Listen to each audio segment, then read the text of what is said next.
Looking back on freshman year, I realized that I was incredibly shy, way more than the average freshman. The upperclassmen scared me to death, and I tried my hardest to avoid speaking in front of a group of people. The only time I was ever comfortable being myself was when I was with my friends and family. I don't remember many specifics, but I do know that my friends and I were pretty crazy. When I remember some of the things we did, I just shake my head and laugh. I made tons of new friends through cross country. We also were conference champs that year, which was very exciting. The rest of the year was a blurry mixture of nursing my sore legs after Coach D's horrendous track workouts, trying to survive Honor Spanish 1 with Senor Fel, and attempting to be more outgoing.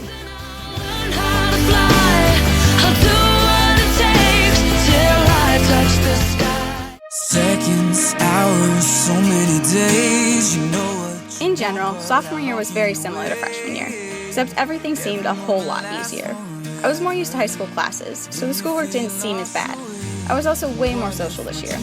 I branched out from my usual friend group and met some pretty amazing people, most of whom I am still really good friends with today.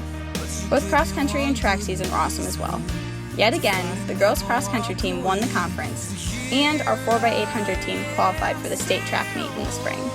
This was a very memorable experience, especially when I ran into another runner while trying to receive my handoff. Let's just say that my face got way closer to EIU's blue track than it ever wanted to be. But hey, it's a pretty funny story now. The only real downside to sophomore year was that I always had to ask for rides from people.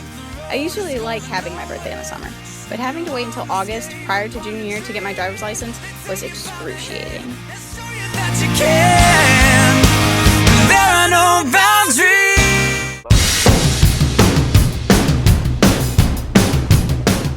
Junior year. At last, I was a licensed driver and an upperclassman. I thought this year would be the best yet, but it ended up being a major learning experience. In cross country, due to some injuries, we went from being conference champions to getting almost dead last. To add to the frustration, my classes were a ton harder and required much more effort than sophomore year. I also decided for some strange reason that I wanted to add even more to my plate with 2 more clubs. First Robotics and Wise Team. Wise Team taught me that I'm a nerd, and I should be proud of it. Robotics taught me that my dream of becoming an engineer, an aspiration that I'd had since grade school, was not what I really wanted. Despite these lessons, I did have a lot of fun that year. The real highlight was the Spain trip. Let's see how far we've come. Well, I believe it all is coming to an end. I am so glad that I took advantage of this opportunity. I was incredibly nervous to speak Spanish all the time, especially to my host family, but it turned out to be one of the best experiences of my life. We spent the first week together as a class, traveling around Madrid and Granada. In addition to being nervous about the whole Spanish thing, I was terrified that I would starve to death. Since Spain is on the Iberian Peninsula, fish is a major part of their diet, and I thought I hated any and all seafood, until I tried paella. Now I absolutely love seafood. While I was there, I even tried paella with squid ink in it. Now that was delicious. During the host family stay in Malaga, I lived with Aida and Raquel Rodan. I learned a ton about the Spanish culture and realized that their lives really aren't all that different from ours, except that they have way better food. I really hope that I get the opportunity to go back one day. I also went on a mission trip to Milwaukee with my youth group that summer. While I'd already been on a mission trip before, this trip helped me to realize that I love working with people. I learned a ton of valuable lessons during junior year. Here's a recap that I will be sure to share with my children someday. Don't worry about things you can't control. Branch out of your comfort zone. You'll learn more about yourself than you ever thought you could. Do what you love.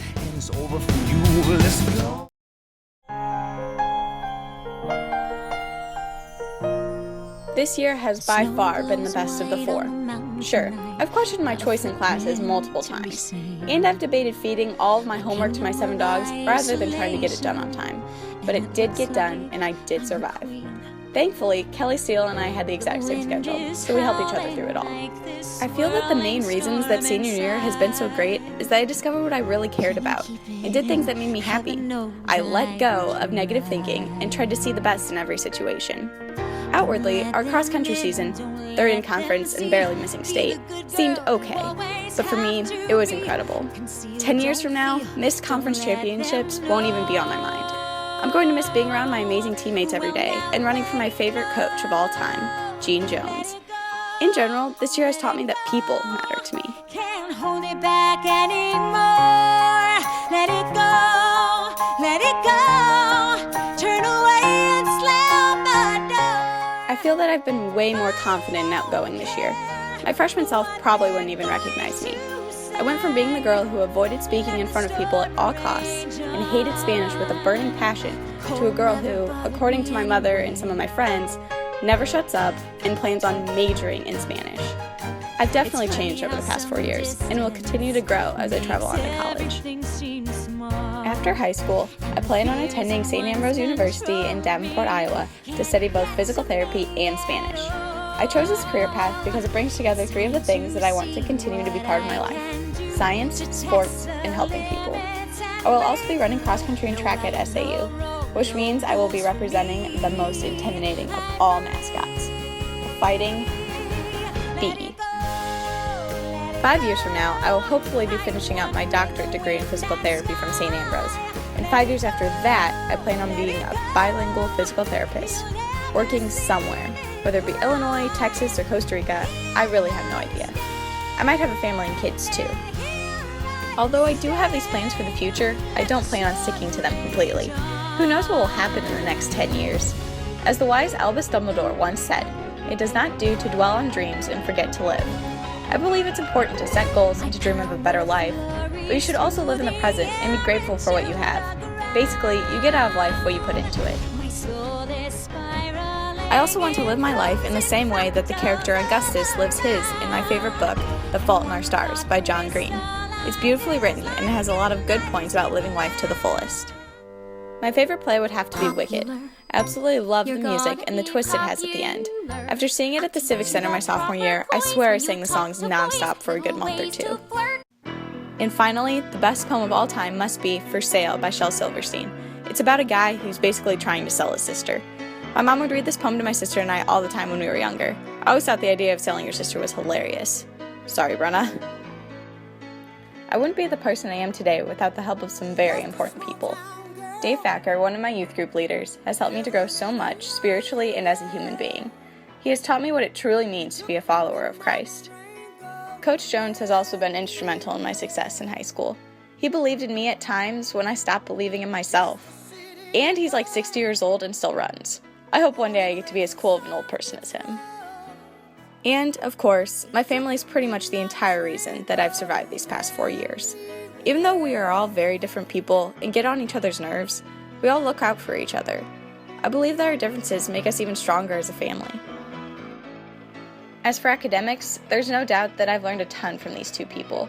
Senora Fell and Miss Wayman were the first teachers that actually made me have to work extra hard to get an A in their class. They also are both very passionate about teaching and their respective subject areas. I hope to have that same passion for whatever I do in the future. It's hard to believe that the little girl in these photos is going to be getting her high school diploma in just a few short weeks. So much has happened in the last 4 years that I don't think this short video really does them justice. A final word of advice that I'd like to share with my classmates before graduation is that even if you absolutely hated going to MTHS, you wouldn't be the people you are without the experiences that you've had here and the people that you've met. I've absolutely loved high school, and even though I'm ready to move on to the next chapter in my life, I'm glad that I've gotten to be a student at Metamora Township High School. The relationships I've built are what have made my years at MTHS what they are. Even though I know that many of my memories of high school will fade, I know that the impact that they've had on me is unforgettable. If I could do it over again, I wouldn't choose to graduate from anywhere else or with any other group of people. Everybody